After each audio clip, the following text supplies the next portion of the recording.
Get to our top story. President Trump facing criticism from Democrats and from several Republicans this morning after questioning the number of deaths attributed to Hurricane Maria in Puerto Rico last year. In a pair of tweets yesterday morning, the president wrote, 3,000 people did not die in the two hurricanes that hit Puerto Rico. When I left the island after the storm had hit, they had anywhere from 6 to 18 deaths. The president argued the report, which put the death toll at nearly 3,000, was done by the Democrats in order to make him look as bad as possible, he says. Florida Governor Rick Scott, who's been endorsed by Trump in his bid for the Senate, tweeted yesterday, I disagree with POTUS. An independent study said thousands were lost, and Governor Rossello agreed. I've been to Puerto Rico 7 times and saw devastation firsthand. The loss of any life is tragic. The extent of lives lost as a result of Maria is heart-wrenching. I will continue to help Puerto Rico. By the way, Willie, obviously a lot of huge races in Florida, as Tim Russert has said this year. Florida. You look at the governor's race and you look at the Senate race, it is Florida, Florida, Florida. Absolutely. But Puerto Rico is a huge issue in the state of Florida, whether you're a Republican or whether you're a Democrat, especially in Central Florida, Willie. And when you see Rick Scott, who's been one of the president's most loyal supporters, coming out, when you see Paul Ryan coming out, yeah. when you see, of course, the governor of Puerto Rico, who has really tried his best to be as positive toward the president through this whole process, even while the president was having a battle with other officials down there, then you know that it's causing Republicans in the state of Florida a lot of discomfort. Yeah, no question about it. A lot of the Puerto Ricans forced to flee the hurricane have ended up in Florida, of course. So that is a central issue with that governor's race coming up. Well, and they're Americans. And they're Americans. They're going to vote. That's exactly right. Top Republicans yesterday on Capitol Hill offering mixed reaction to the president's tweets yesterday. The casualties don't make a person look bad. That's not. So I have no reason to dispute these numbers. I was in Puerto Rico after the hurricane. It was devastated. This was a horrible storm. I have no reason to dispute those numbers. Those are just the facts of what happens when a horrible hurricane hits an isolated place like an island. It was a tragedy. There's no question about it. And it was a very difficult problem for all of us here in the country. And we should do everything we can to help people in those kind of circumstances. I would hope he's not saying that Democrats are to blame for the death toll, but there has been almost like a rush to try to make a Katrina moment for the president, to say that was really toxic for President Bush, that how he handled the storm. And so let's see if we can do that to President Trump as well. I really don't know the number of deaths, but it was certainly more than 16, whatever the initial reports were. There's a big difference between 16 and 3,000. I don't know who picked the number 3,000. I don't know how they arrived at the information. I'd like to know more. The White House press office put out a statement following the president's tweet. It reads in part, as the president said, every death from Hurricane Maria is a horror. President Trump was responding to the liberal media and the San Juan mayor, who sadly have tried to exploit the devastation by pushing out a constant stream of misinformation and false accusations. But Willie, this was a study, actually. George Washington University. A GW study that actually Rick Scott and other Florida officials agree with. That, right. Rick Scott said thousands of deaths from the storm. Yeah, and that was an independent study conducted by George Washington University, and unclear exactly, at least, why the president wants to dredge up, which was a story that was horrible for the people of Puerto Rico, quite obviously, and not a good one for the president himself either. Well, it goes back to the central theme of this presidency. It is all about Donald Trump. No matter how many people have died, no matter how many people and families have been affected by a horrific tragedy, he brings it back to how it makes him feel. And that's very sad. It's a very sad moment for our country. You know, Mike, Republicans have an uphill battle for this fall. I think? Yes. The president's approval numbers are back down into the 30s. We've now got a double-digit congressional ballot test, intensities up there. And every day, Republicans on Capitol Hill, at least the ones that I'm talking to, other people that are helping in campaigns, are just saying, we just wish he would stay out of the way. Like, those Florida races are tough. You get the president tweeting something like this in the morning because he's upset. I know people say his tweets don't matter. I've stopped reading most of them. But if you're a Republican trying to get elected, especially in the state of Florida, the president's just put you behind the 8 ball for the entire news cycle. Well, let's say you're a Republican running in the state of Mississippi. You've got a pretty good economy. Unemployment is down. the future looks even more brighter than today does.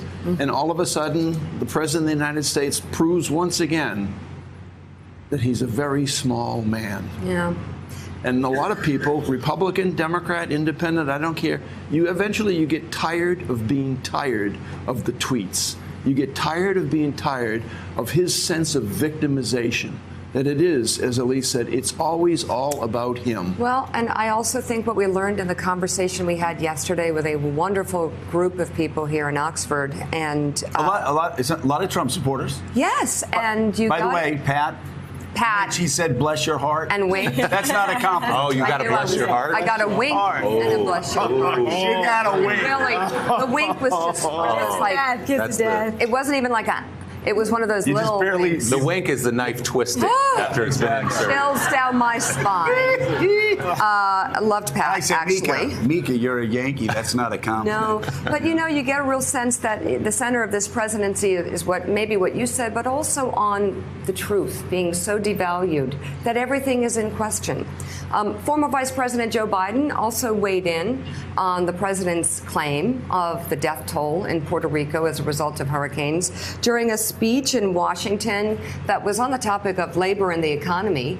Biden, who was reportedly mulling a run for the presidency in 2020, mocked Trump for his comments.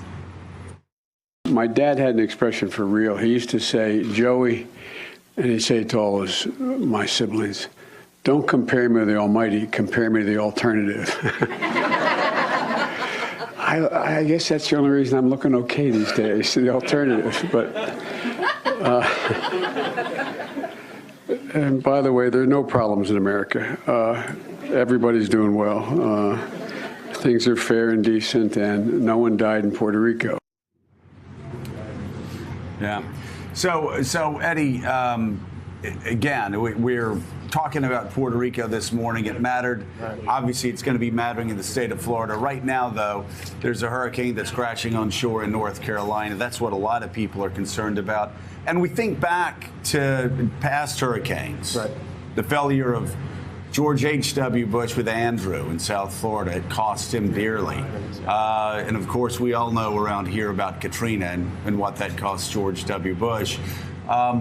And I will say, I'm not exactly sure where Puerto Rico fits in there, but you do have several studies where thousands of people have died. Even Republicans are saying thousands of people have died. Just seems to me somebody could get to the president and say, if anything, just do no harm. Right. Let these Republicans run their races without you making it harder for them every day. We're in the fight for our life, Mr. President. Right. And if they lose, Nancy Pelosi is going to have the power of the subpoena. Let's go golf. Right? Yeah, you would think that. But, I tend to hold a view that Donald Trump struggles to be decent. That's about as generous as I could say it. And in this moment, to lack empathy, to think about a disaster that's bearing down on the Carolinas and to not think about that and instead think about whether or not you're to blame for the disaster that happened in Puerto Rico, suggests a kind of narcissism that blunts his capacity to think about the suffering of others. But then there's this other part of it, Joe, that's really interesting, at least to me. There's all of this chaos from the Woodward book to the anonymous op-ed. Right. And there's this view that the White House is chaotic. And when you read the book and you read the stuff, you think that the administration is just simply dysfunctional. And then you combine that dysfunction with the impending disaster, then you worry whether or not they're going to be prepared to deal with all of the death and the destruction. And so he's talking about who's the 16, 18. We know 3,000, close to 3,000 people died. I'm worried, as General Honore and others, whether or not they're going to be prepared to deal with this disaster. Are they going to prepare for what's in front of them? And what this is a lot like, Mika, is like, for instance, the entire question over Russia and collusion. I think actually the president has finally cracked the code after a year and a half, because he could never, if you ever talked about Russian interference in the election, he would say no collusion and there was no such thing. Now, and most of his top aides were terribly frustrated and said, two things can be true at the same time. You could have legitimately won the presidency, But Russia could have tried to interfere in the election, right? And he's never been able to figure out. Same thing with Puerto Rico. You can't have 2,000 or 3,000 deaths without him taking it as some personal failure on his front. So we'll see what happens there. But it does seem, at least on the Russia front, now he's finally starting to talk about punishing countries that actually are interfering in American democracy. Well, there is a lot more ahead this morning. New developments on former campaign chair Paul Manafort. Is he angling for a pardon? Plus, Democrats launch a last-ditch effort to stall the nomination of the president's Supreme Court pick, Brett Kavanaugh. And, of course, we will continue to follow Hurricane Florence lashing the Carolina coast. The National Weather Service says landfall is imminent. We're going to get the latest track, go live to our reporters on the ground. You're watching a special edition of Morning Joe live in Oxford, Mississippi. We'll be right back. Thanks for checking out MSNBC on YouTube, and make sure you subscribe to stay up to date on the day's biggest stories. And you can click on any of the videos around us to watch more from Morning Joe and MSNBC. Thanks so much for watching.